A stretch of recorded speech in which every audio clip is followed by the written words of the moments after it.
नमस्कार सभी को, जय श्री हरि। सर्वप्रथम अनंत बलवंत श्री हनुमंत लाल जी के श्री चरणों में हम सभी प्रणाम करते हैं। तत्पश्चात इस संपूर्ण जगत के चराचर के अधिष्ठात्र देव भगवान श्री सीताराम जी को प्रणाम करते हुए प्रियदर्शकों को आज का हम यह कार्यक्रम प्रारंभ करते हैं। जिस प्रकार से आपने टाइटल देख ही लिया है कि आज का हमारा यह कार्यक्रम जो है तुला राशि वालों के लिए है, तुला लग्न वालों के लिए हैं, उन व्यक्तियों के लिए हैं जिनका नाम र अक्षर पर और त अक्षर पर आता है। बृहस्पति 4 सितंबर 2023 को मेष राशि में वक्री हो रहे हैं और वक्री होकर के टोटल 118 दिन तक यानी कि 31 दिसंबर 2023 तक सप्तम भाव में सातवीं राशि में तुला राशि वालों से तुला राशि से सातवीं राशि में राहु के साथ में बृहस्पति वक्री हो रहे हैं। यह 118 दिन आपके जीवन के कौन से पहलू पर इफेक्ट डालेंगे, कौन कौन से भाव को इफेक्ट करेंगे, आपके जीवन के अंदर इन 118 दिन के अंदर आपको क्या क्या प्राप्त होने वाला है और क्या आपके लिए चिंता का विषय है, इन सभी के ऊपर हम चर्चा करेंगे। प्रिय दर्शकों, सबसे पहले आप देख लीजिए ये जो कुंडली बनी हुई है तुला लग्न की, हमने ये कुंडली बनाई है। यहाँ से सप्तम भाव यानी कि ठीक सामने राहु और बृहस्पति दोनों उपस्थित है। बृहस्पति 22 अप्रैल 2023 को जब मेष राशि में राहु के साथ में आए तब से किसी न किसी प्रकार से बृहस्पति यहाँ पर कष्टदायक है। वैसे भी तुला लग्न और तुला राशि वालों के लिए बृहस्पति ज़्यादा अच्छे नहीं होते हैं, क्योंकि कुंडली के जो दो सबसे अच्छे भाव नहीं कहे जा सकते हैं, तृतीय भाव और षष्ठम भाव, इन दोनों भाव के अधिपति बनते हैं बृहस्पति। और जो कोई भी ग्रह तृतीय भाव और षष्ठम भाव के अधिपति होते हैं तो अपने आप के अंदर वह ग्रह जो होता है कहीं ना कहीं निष्प्रभावी होता है। अपना तेज, अपना जो गुण होता है स्वाभाविक गुण ग्रहों का, वह उतना प्रभाव नहीं डाल पाता है कुंडली के अंदर। तो गोचर के अंदर भी अभी वर्तमान समय में बृहस्पति तृतीय भाव और षष्ठम भाव के स्वामी है। लेकिन बात सबसे अच्छी यह है तुला लग्न वाले एवं तुला राशि वालों के लिए गोचर में केंद्र में भ्रमण कर रहे हैं बृहस्पति, यानी कि आपकी राशि से सातवीं राशि में बृहस्पति है। गोचर का भ्रमण काल ये आपके लिए ज़्यादा अच्छा रहने वाला है, क्योंकि हमेशा बृहस्पति की दृष्टि अच्छी मानी जाती है। और जब बृहस्पति की दृष्टि किसी भी भाव पर पड़ती है उस भाव की वृद्धि कर देती है। बृहस्पति अभी तक यहाँ पर काफ़ी ज़्यादा डैमेज होकर बैठे थे और बृहस्पति राहु के साथ में थे, सातवीं राशि में सप्तम भाव में थे, तो यहाँ पर आपके वैवाहिक जीवन सबसे ज़्यादा प्रभावित हो रही थी। यानी कि आपकी पर्सनल लाइफ के अंदर सबसे ज़्यादा चिंता बनी हुई थी अभी तक। चाहे आपके रिश्ते की बात हो, रिश्ते की बात बनती 99% जब बात बन जाती थी तो रिश्ता आगे तय नहीं हो पाता था, किसी कारणवश आपका रिश्ता टूट जाता था, या फिर आपके रिश्ते की बात ही आगे नहीं बढ़ पा रही थी। आपके पास सब एबिलिटी है, सभी गुण हैं, दिखने में अच्छे हैं, पैसा अच्छा कमाते हैं, घर परिवार खानदान आपका सब कुछ अच्छा था, लेकिन फिर भी बृहस्पति और राहु की युति होने के कारण आपके रिश्ते की बात आगे नहीं बढ़ पा रही थी या रिश्ते आते ही नहीं थे। ये सभी प्रॉब्लम बनी हुई थी। लेकिन प्रिय दर्शकों, अब बृहस्पति जब वक्री हो जाएंगे सप्तम भाव के अंदर तो यहाँ पर सबसे ज़्यादा इफेक्ट पड़ेगा आपकी पर्सनल लाइफ यानी कि आपकी मैरिज लाइफ के ऊपर, लव लाइफ के ऊपर। बृहस्पति सीधा सीधा आपकी मैरिज लाइफ को प्रभावी बनाएंगे, जिसके कारण आपके रिश्ते, अगर अभी तक रिश्ते नहीं बन पाए हैं तो इन 118 दिन के अंदर आपके शादी के योग बनते हैं, विवाह तय होने के योग बनते हैं। अगर अभी तक आप बैचलर थे, अभी तक आप अकेले थे, आपकी लाइफ के अंदर कोई नहीं था, तो ऐसी कंडीशन में बृहस्पति आपको एक सच्चा प्यार करने वाला इंसान भी आपके जीवन के अंदर लेकर के आ सकता है। बृहस्पति षष्ठम भाव के अधिपति होकर के सप्तम भाव में थे राहु के साथ में। हो सकता है कि अभी तक आपके पार्टनर का व्यय अत्यधिक हो रहा था, क्योंकि सप्तम भाव से षष्ठम भाव द्वादश भाव होता है और द्वादश भाव का स्वामी जब डैमेज हो जाता है तो किसी न किसी प्रकार से सप्तम भाव जो है आपके पार्टनर का प्रतिनिधित्व करता है। तो आपके पार्टनर को किसी न किसी प्रकार से आर्थिक नुकसान काफ़ी ज़्यादा देखना पड़ रहा था, या हो सकता है कि आपके शादी के बाद से ही आप और आपके पार्टनर दोनों दूरी पर थे किसी कारणवश या जॉब के कारणवश। तो इन 118 दिनों के अंदर आपके पार्टनर का जो खर्चा हो रहा था, फ्यूजल खर्चा, वो खर्चा होना बंद हो जाएगा और आपके पार्टनर यानी कि आपके पति हो या पत्नी हो या फिर आपके ये कह सकते हैं कि आपके बॉयफ्रेंड या गर्लफ्रेंड हो, वह सभी आपके पास में आ जाएंगे, यानी कि आपकी नज़दीकियाँ बढ़ेगी। नौकरी का स्थान परिवर्तन का योग बन करके यहाँ पर आपके साथ में, आपके आसपास आपके साथ में रहने लग जाएंगे।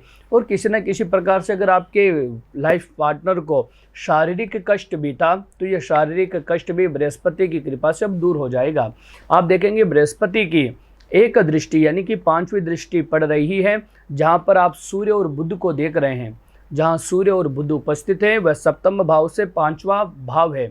यहाँ पर सूर्य और बुध की राशि के स्थान पर बृहस्पति की दृष्टि पड़ना, क्योंकि ये 11th हाउस होता है और 11th हाउस प्रियदर्शक को कैरियर से रिलेटेड होता है, पैसों से रिलेटेड होता है, आपकी फाइनेंशियल कंडीशन को दिखाता है 11th हाउस। और जब बृहस्पति अपनी शुभ दृष्टि से 5वीं दृष्टि से सिंह राशि को देखेंगे, तो यहाँ पर आपको नए प्रोजेक्ट मिलने में सफलता प्राप्त होगी।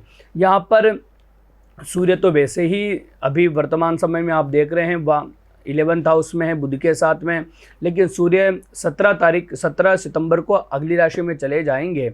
17 सितंबर तक तो बहुत अच्छा टाइम है, लेकिन फिर भी 17 सितंबर के बाद भी जब बृहस्पति यहाँ पर नज़र डाल के रखेंगे 118 दिन के लिए 11th हाउस में, तो ऐसी कंडीशन में आपको नए प्रोजेक्ट मिलने की संभावना है, आपके करियर में ग्रोथ होने की संभावना है, कैरियर में आपके 4 चांद लगने वाले हैं। और विशेष रूप से जब आप अगर कोई बिजनेस से जुड़े हैं या कोई अपना बिजनेस स्टार्टअप करने वाले हैं, तो इन 118 दिनों के अंदर आपका बिजनेस स्टार्टअप आप कर सकते हैं। बिजनेस अगर आप कर रहे हैं, किसी न किसी प्रकार से लॉस चल रहा है, तो वह लॉस की भरपाई भी हो जाएगी और आपका बिजनेस बेनिफिट देने लग जाएगा आपको, यानी कि विशेष सफलता के योग बनते हैं बिजनेस और कैरियर के अंदर जब बृहस्पति 4 महीने तक वक्री रहेंगे।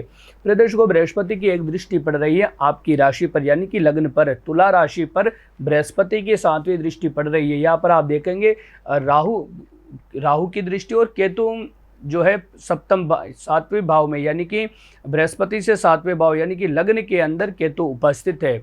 जब कोई भी ग्रह प्रथम भाव में आता है, जैसे कि राहु, केतु, शनि, तो ये चिंताओं को देने वाले होते हैं, ये दुखों को देने वाले होते हैं। अब यहाँ पर केतु इतने टाइम तक, वैसे अक्टूबर के अंदर केतु भी यहाँ से अपना राशि छोड़ करके अपनी पिछली राशि में चले जाएंगे। जब तक केतु है तब तक तो ठीक है, लेकिन अभी तक केतु के कारण जो चिंताएं बनी हुई थी, केतु के कारण आपके चारों ओर विषाक्त का मतलब ये होता है कि जहर आपके जीवन के अंदर आ चुका था, कहीं भी आपको सफलता प्राप्त नहीं हो रही थी, दिन रात आपको चिंताओं के बादलों ने घेर रखा था। आपको ये लगने लग गया था कि अब मैं कुछ कर ही नहीं सकता हूँ, अब मेरे जीवन के अंदर क्या होगा, क्योंकि केतु इतने टाइम से आपकी राशि के ऊपर भ्रमण कर रहे हैं, तो जिसके कारण आप काफ़ी ज़्यादा नेगेटिविटी को प्राप्त हो चुके थे, काफ़ी ज़्यादा अपने आप को लगता था कि नहीं मैं अब जीवन के अंदर कुछ नहीं कर पाऊंगा। लेकिन एक आशा की किरण डूबते हुए को तिनके का सारा बृहस्पति प्रदान करेंगे और यह आपको एक स्ट्रॉन्ग लाइफ देंगे। इन 4 महीनों के अंदर आपका प्रभुत्व इतना बढ़ा देंगे, आपका कॉन्फिडेंस इतना हाई लेवल पर ले जाएंगे और आपका मान सम्मान जो खो चुका था, क्योंकि केतु यहाँ पर बैठकर आपका मान सम्मान को कहीं ना कहीं लॉस कर रहा था, कार्य आप करते हैं उसका श्रेय दूसरा ले जाता है, लेकिन बृहस्पति अब ऐसा नहीं होने देंगे। बृहस्पति की जब दृष्टि पड़ेगी 7वें भाव यानी कि लग्न पर, तो आपका कार्य, जो भी आप कार्य करते हैं उसका फल आपको मिलेगा, लोगों के अंदर आपकी जान पहचान बनेगी। और एक अंधकार के बाद में जिस प्रकार सूर्य उदय होते हैं, तो उसी प्रकार अब बृहस्पति, क्योंकि केतु के कारण जो अंधकार बना हुआ था, अब केतु के अंधकार को दूर करने बृहस्पति आ रहे हैं और बृहस्पति आते ही आपके चारों ओर प्रकाश ही प्रकाश, आशा की किरण ही नहीं अपितु बृहस्पति की दृष्टि बहुत अच्छी मानी जाती है और बृहस्पति की उपस्थिति खराब मानी जाती है। आशा के साथ साथ में वह सभी क्रियाएं, वह सभी कार्य भी आपके सिद्ध होंगे जो आप सोच कर बैठे थे, जिसकी आप प्रतीक्षा कर रहे थे कि ये कार्य अब हो जाए तो अच्छा है। मान सम्मान में बढ़ोतरी हो जाएगी, आपका मानसिक संतुलन बना रहेगा, पॉजिटिविटी रहेगी, सकारात्मक ऊर्जा आपको प्राप्त होगी। बृहस्पति की एक दृष्टि पड़ रही है 3य भाव पर, जो कि अपनी धनु राशि स्वयं की राशि है। यहाँ पर आप देखेंगे कुंडली में धनु राशि 3य भाव में उपस्थित है, बृहस्पति की 9वीं दृष्टि 3य भाव पर गिरेगी। अब जब बृहस्पति 3य भाव पर अपनी 9वीं यानी कि पूर्ण दृष्टि से देखेंगे अपने भाव को, तो यहाँ पर पराक्रम, क्योंकि 3य भाव होता है छोटे भाई का, छोटे भाई बहनों में से सुख आपका बढ़ेगा। अभी तक छोटे भाई बहनों में आपका किसी प्रकार का मनमुटाव चल रहा था, तो वह मनमुटाव भी आपका दूर होगा। आपका पराक्रम बढ़ेगा।